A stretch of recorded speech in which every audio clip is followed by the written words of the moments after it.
The first time lecturer Tharnuk heard a human joke, he was drifting 30 meters above the Earth's surface in a zero-G cultural observation dome, clutching his translator pod like a life buoy in a hurricane. The joke was about a duck, a bar, and a bartender who apparently had no grapes. Tharnuk didn't understand why the humans were laughing so hard, but he documented the event with the solemnity of a funeral rite. The Intergalactic Academic Exchange Program had warned the visiting students from the Academy of Sentient Diplomacy that human humor was non-standardized, often illogical, occasionally mean-spirited, and prone to abrupt tonal shifts. Tharnuk had underlined the phrase mean-spirited 3 times in his briefing notes. That was 9 Earth days ago. Now, as he descended the concrete steps of the new Chicago University's Humanities building, his 3 eyes blinked in sequence. His first assignment: observe human social interactions in a classroom setting. His second assignment: survive. Inside Lecture Hall 4B, a group of students had already gathered. They were loud. They were chaotic. They were eating food during class. One of them, a tall man with a worn denim jacket and a limp on his left side, leaned against a desk, balancing a styrofoam cup of what smelled like liquefied carbon and bitterness. Coffee, Tharnuk reminded himself. "Hey, you the new exchange guy?" the man asked, pointing with his chin. "Yes," Tharnuk said. "I am designated Tharnuk. I will observe interpersonal dynamics during this course." "Cool. I'm Logan Jaspers. I teach interpersonal communications and advanced sarcasm. You'll love it here. Everyone's terrible." Tharnuk wasn't sure if that was a warning or an introduction. Logan limped to the front of the room and clapped his hands. "All right, degenerates, quiet down. We've got a new observer in the room. No one freak him out. That includes you, Connor." A wiry student with bleached eyebrows held up his hands. "I didn't even say anything." "Exactly," Logan said. "That's when you're at your most dangerous." Tharnuk began recording. The class began with basic exercises in dialogue construction. Logan had students pair up and simulate arguments between co-workers, negotiating lunch schedules and passive-aggressively fighting over who left dirty dishes in the break room sink. The exercise quickly devolved into what Logan called banter. "You're the kind of person who microwaves fish in a shared kitchen," one student accused another. "At least I don't put my name on my yogurt and still forget to eat it, Stephanie." Laughter erupted. Tharnuk checked his translator pod. No errors. He was understanding the words, but the humor. The humor was sharp, personal, and bristling with implications. These were not jokes told for comfort or joy. These were jokes told like punches with velvet gloves. During the break, Tharnuk approached Logan. "Your students appear to direct their humor at each other with hostility," Tharnuk said. Logan sipped his coffee. "They're friends. That's how you know they like each other." "That seems counterintuitive. In my culture, insults are reserved for adversaries. Here, bantering is like a trust fall. If you can take it, you're in the circle. If you can throw it back, you're family." Tharnuk blinked slowly. "And if you cannot take it, you become a philosophy major." Later that week, Tharnuk requested to shadow Logan during office hours. Students came and went, but one in particular stayed longer. A woman with short red hair and a steel-cold stare. She sat across from Logan and dropped a folder onto the desk. "You failed me on this paper," she said. "You wrote a 17-page essay with 1 comma. I thought you were doing a performance piece." "I was making a stylistic choice." Logan leaned back. "Then I was making a stylistic choice by failing it." The woman narrowed her eyes. "You're the reason my blood pressure is higher than my GPA. You're welcome. Consider it cardiovascular conditioning." She stood up, grabbed her folder, and left. Tharnuk stared in disbelief. "Was that interpersonal hostility?" "No," Logan said, grinning. "That was mutual respect." Tharnuk returned to his observation dome that evening and filed a report. He titled it, "Human Banter, Weaponized Affection." 2 weeks passed. Tharnuk observed more classrooms, more office hours, even followed Logan to a local comedy club at his insistence. The jokes there were even harsher. A man mocked his own divorce with such precision that Tharnuk instinctively looked for signs of trauma. Another joked about being laid off and sleeping in his car. The audience roared with laughter. Afterward, Logan asked, "So what you think?" It is as though humans metabolize pain into humor. Like emotional compost. "That's not bad," Logan said. "We should put that on a t-shirt." The next week, Tharnuk was assigned to document a cross-species social mixer. Students from Earth and visiting worlds gathered in a common area with food, music, and a mandatory light banter session. Logan was there, drink in hand, leaning against a wall beside a table of alien appetizers. A student from the aquatic world Tharnuk approached. He was tall, with a translucent torso and skin that shimmered like oil. His name was Telvar. He had been warned, like all alien students, that human jokes were abrasive, indirect, and occasionally terrifying. Telvar approached Logan. "I wish to attempt banter." Logan raised an eyebrow. "All right, hit me. You walk with asymmetry." This suggests either injury or flawed design. Logan laughed. "You should see me dance." Telvar paused. "Was that a counter-banter?" "Yeah," Logan said. "And now it's your turn." Telvar hesitated. "I cannot tell if you are mocking me or including me." Logan nodded. "That's how you know it's working." By the end of the night, Telvar had told 3 jokes about human fashion choices, been roasted for his gurgling laugh, and been invited to movie night. He left the mixer confused but smiling. The next day, things went sideways. Logan slipped on a wet floor in the cafeteria and went down hard. There was a sickening crack. Tharnuk reached him first. "Do not move," Tharnuk said. "You may have sustained a structural compromise." Logan groaned through clenched teeth. "Yeah. I think I broke my ankle." Medical support arrived within minutes. Logan was taken to the hospital. X-rays confirmed a fracture of the fibula. He'd be in a cast for at least 6 weeks. Tharnuk visited him the next day. Logan was pale, clearly in pain and not in the mood for jokes. "I didn't even get a cool story," Logan said. "I didn't fall during a rescue or a bar fight. I fell trying to dodge a taco tray." "You are not making humor now," Tharnuk observed. "Nope," Logan said. "Hurts too much." Tharnuk nodded. "I will note that pain dulls humor production." For the next few weeks, Logan taught from a wheelchair.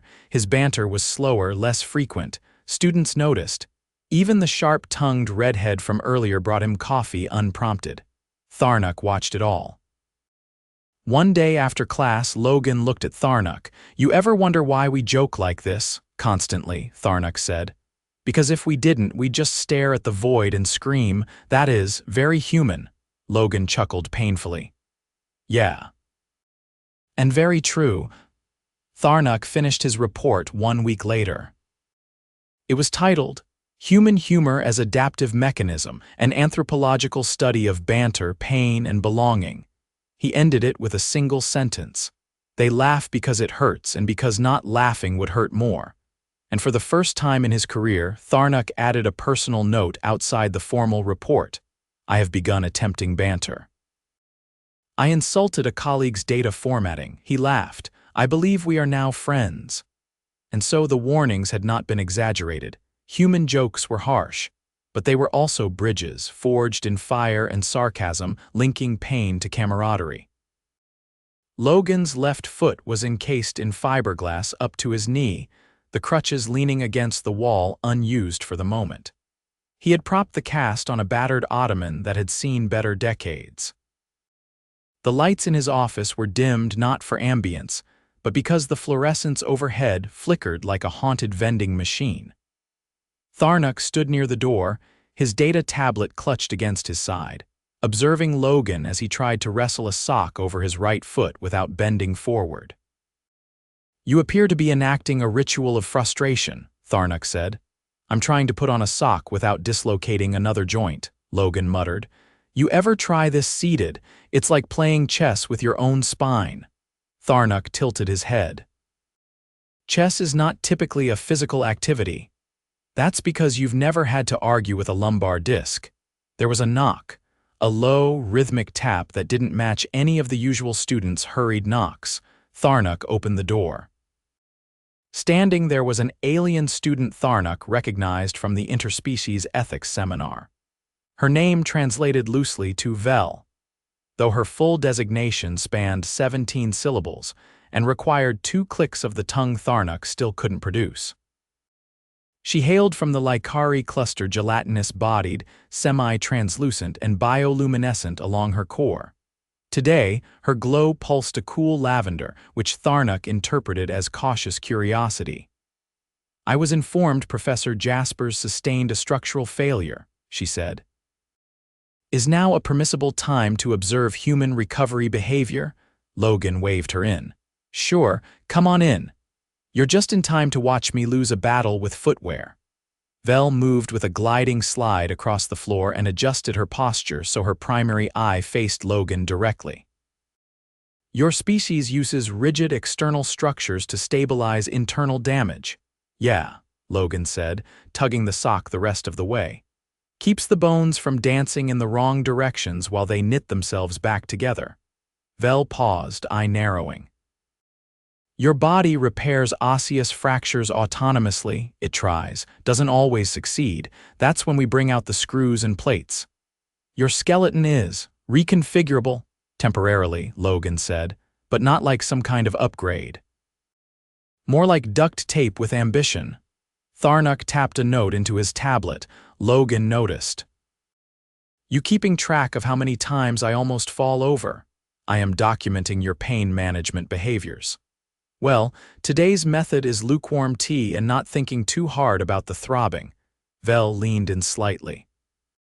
"Humans consume heated liquids to suppress discomfort, mostly to distract from it. Sometimes it works. Sometimes we just like the ritual." Vel's glow brightened a shade.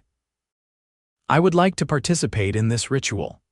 Logan gestured toward the corner table where a chipped kettle sat next to a stack of mismatched mugs. "Help yourself.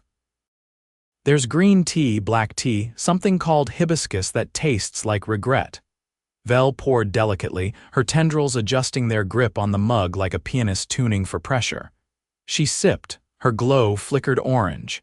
"That is not regret," she said. "That is anguish pretending to be fruit," Logan chuckled. "Welcome to tea." A few minutes passed in comfortable, almost silence, broken only by the occasional clink of ceramic. Then Vel tilted her head toward Logan. "Your species employs humor in response to injury, yes, we try. I would like to attempt it. You've got the floor," Vel considered for a long moment. "You fell due to frictional failure on an improperly dried surface. Therefore, your mobility can be defeated by water. Technically accurate. Then perhaps you are better suited to environments where movement is constrained, like a pond." Logan raised an eyebrow. "You calling me an amphibian? Only in function, not in elegance," he laughed. "Not bad. Next time lead with your bones surrendered to a cafeteria puddle. It's got punch." "I will adjust phrasing in future iterations." Tharnuk observed quietly, cataloging. He noticed something subtle. Logan's posture had shifted, less guarded. The pain hadn't gone, but the weight of it had been redistributed somehow, absorbed into the rhythm of the exchange. An hour later, the office was empty again. Vel had returned to her dormitory, and Tharnuk remained, sorting through his notes. Logan was staring at a printed email taped to the wall. It was from the university's legal department, outlining safety protocols and liability disclaimers in language so dense it may as well have been written in basalt. "You're contemplating vengeance," Tharnuk said. "I'm contemplating putting a wet floor sign on my tombstone." "There was a meeting scheduled with the facilities committee," Tharnuk said. "They wish to speak with you about fall prevention strategies." Logan sighed. "You ever get the feeling half the universe is just trying to finish its paperwork before it dies?" Tharnuk blinked his left eye. "Frequently." There was a knock, sharper this time. A new figure entered, smaller frame, metallic blue skin, and a boxy translator device draped around his neck like a pendant. His name was Yev, from the mineral-rich moon of Varakis. He had never attended Logan's class, but he had a reputation for dissecting situational irony with academic rigor bordering on aggressive. He stepped forward. "I have a hypothesis." "Hit me," Logan said. "You chose to fall in a public space with witnesses." This suggests a subconscious desire for communal observation during weakness. That's one way to spin it, Yev continued. Alternatively, your species is conditioned to perform misfortune theatrically, transforming embarrassment into social capital. That's closer. Yev's translator clicked. So the injury is secondary to the narrative it generates. Exactly. You fall, you get hurt, you tell the story, people laugh, and suddenly you're not just a guy with a broken ankle, you're the protagonist of a slapstick tragedy. Yev nodded slowly. Fascinating. And this process is not considered pathological, only if you take it too far and start chasing ambulances for screenplays. Tharnuk noted the interaction without looking up. It appears human recovery is not merely biological, it is reputational. Yev pointed at Logan's cast. "May I inscribe a supportive message?" "Go ahead. Just no math." Yev selected a marker from the desk and carefully wrote a short phrase in Varakian glyphs across the side of the cast. When Logan looked confused, Yev explained. It reads, "Gravity is a loyal companion. It never lets go." Logan burst out laughing. "That's either the most poetic condolence I've ever gotten or a veiled insult." "Both," Yev said. 2 days later, Logan arrived in the lecture hall early. He wheeled himself to the front, cast freshly covered in alien calligraphy. Tharnuk was already there, setting up his recording equipment. Logan looked at the students filtering in. A few of them pointed at his leg, whispered something, then approached with markers. Within minutes, his cast became a mosaic of languages, symbols, and jokes, some supportive, some cryptic, one just an anatomically incorrect drawing of a bird. Logan tapped Tharnuk on the shoulder. "You ever seen an injury become a group project?" "I have now." Class began. Logan opened with a new type of exercise. "Today," he said, "we're going to explore the line between sympathy and mockery, and where banter fits in." He called on groups to perform short scenarios based on real-life awkward moments submitted anonymously. One involved accidentally calling a professor Mom. Another described mispronouncing a date's name for an entire evening. Each scenario was met with a mixture of laughter and groans, but also something else: recognition. Vel raised a tendril. "I do not understand why one would share such humiliating experiences voluntarily." "Because once it's out in the open," Logan said, "it stops being a scar and starts being a badge." Tharnuk watched as laughter filled the room again, not sharp-edged this time, but warm, closer to shared oxygen than a weapon. The class ended. Students lingered, still talking. Logan leaned back in his chair, cast-propped, eyes scanning a paper someone had taped to the wall. It read, "Fell with style, taught with more." Logan tapped the paper once. "You think we're weird," he said to Tharnuk, "but you keep showing up." Tharnuk didn't look up from his notes. "I have concluded that your species uses pain as narrative scaffolding." "Sounds about right." Tharnuk folded his tablet. "I will require more data." "Then stick around," Logan said. "We're just getting to the funny part." The orthopedic boot arrived on a Monday, delivered by a courier who looked like he regretted every life decision that had brought him to campus logistics. Logan signed for the box while balancing on one crutch and muttering curses that, to Tharnuk's translator, registered as creative agricultural metaphors. "You appear dissatisfied with the support device," Tharnuk said, inspecting the boot as Logan extracted it from the packaging.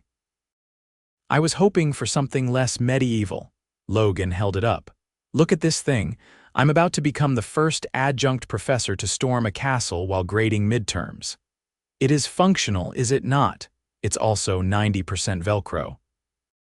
I'll be heard from 3 buildings away every time I stand up. Perhaps it is intended as a warning system." He grunted and sat down heavily in his chair. "If I fall again, I want it to be out of spite, not surprise." Vel entered just as he finished adjusting the straps, her core now pulsing a soft green. Tharnuk had previously catalogued this color as mild amusement. She carried a rectangular container with 3 compartments, each filled with what looked suspiciously like mashed vegetables under gelatin. "I have brought sustenance," she said. "It is based on human comfort food parameters." Logan blinked. "You cooked." I consulted 6 recipe databases and averaged the results. The preparation required the use of both thermal expansion and manual agitation. That's incredibly sweet. I do not understand the sweetness. There is no sugar content. Tharnuk observed the moment carefully, noting the shift in Logan's posture. There was no banter, just a pause and then a simple thanks, which from Logan carried weight. Vel handed him the container. "You may critique the flavor profile." "I will not take offense." He peeled back the lid. "Is this mashed peas, suspended in agar?" I interpreted thickened as requiring structural integrity. "Looks like a lasagna designed by a structural engineer." Tharnuk tilted his head. "Is it consumable?" "I think so," Logan said, taking a cautious bite. Then he blinked. "It's actually not bad. Texture's weird, but it tastes like peas." Vel brightened slightly. "Acceptable." I used a salt gradient compiled from 10 human culinary blogs. Logan smiled, albeit with his mouth still half full. "You're gonna ruin me for cafeteria food." For the first time since the fall, there was no undercurrent of forced levity in the conversation. Tharnuk noted the absence of sarcasm. It felt unnatural, but not unwelcome. "I've been reviewing our cultural engagement notes," Tharnuk said. "There is a section marked Recovery Interactions which suggests that humans prefer to be left alone during healing. But that is clearly not the case here." "It depends," Logan said, swallowing. "We say we want space, but really we want people to ignore that and show up anyway. It's a test, kind of." Vel's glow dimmed slightly. "That would be considered manipulative in my culture. So it is here." "But we do it anyway." Tharnuk carefully filed that under contradictory social norms. Tolerated, by late afternoon, the campus was quieter. Most of the students had dispersed, and the hallways echoed only faintly with the mechanical wheeze of ventilation. Logan leaned back, foot propped, and let out a long breath. "I've got a follow-up appointment tomorrow," he said. "Radiographs, see if the bone's knitting properly." Vel looked concerned. "Is the outcome uncertain?" "Not really, but sometimes healing doesn't go as planned. Bone might grow misaligned or too slowly, then they have to rebreak it." Tharnuk blinked slowly. "You voluntarily permit refracturing, if it means walking right again, yeah." Vel's glow dimmed to a deep teal. "That is horrifying." Logan shrugged. "Hurts less in the long run." No one spoke for a moment. Then Vel said, "I would not consent to that. You've never stubbed your toe on earth furniture." Logan's phone buzzed. He glanced at the screen, muttered something about an administrator, and ignored it. "I'm supposed to write a report explaining how my injury doesn't affect my ability to teach," he said. "As if a shattered ankle prevents me from explaining irony." "Does it?" Tharnuk asked. "Only the unironic kind." He shifted in his chair, winced, and exhaled through his nose.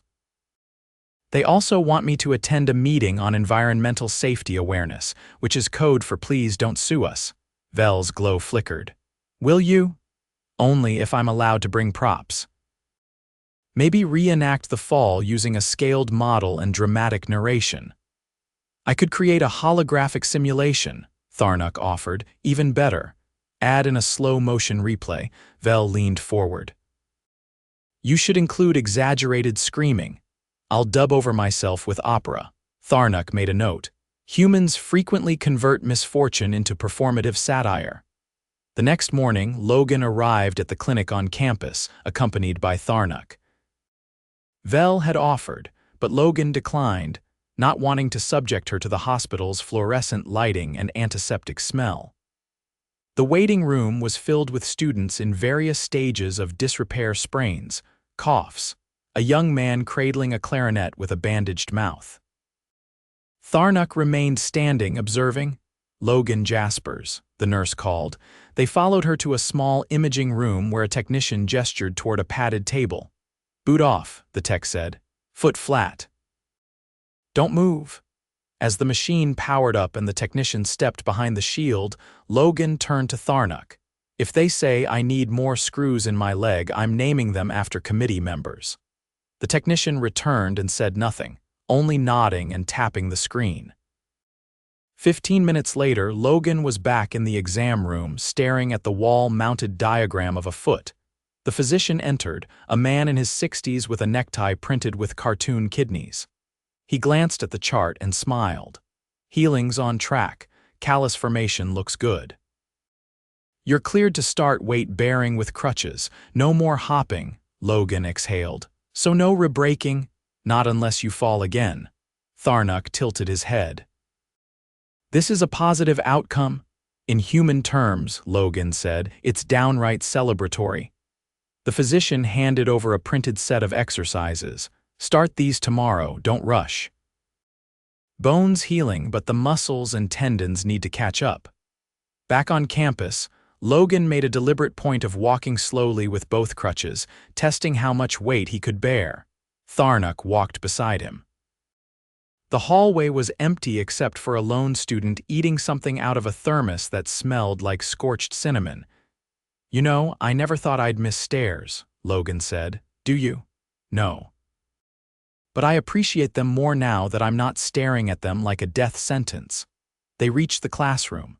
Vel was already there, arranging chairs in a semicircle rather than rows. I read about alternative configurations, she said. They encourage engagement. Logan nodded. Let's try it. The students trickled in. Some looked surprised by the new layout. One asked if they were doing group therapy. Logan didn't answer. He just sat down, adjusted his crutches, and looked around at the expectant faces. Today, he said, we're doing something different. I want each of you to share the moment you realized you were ridiculous. There was a beat of silence. Then the girl with the buzz cut raised her hand.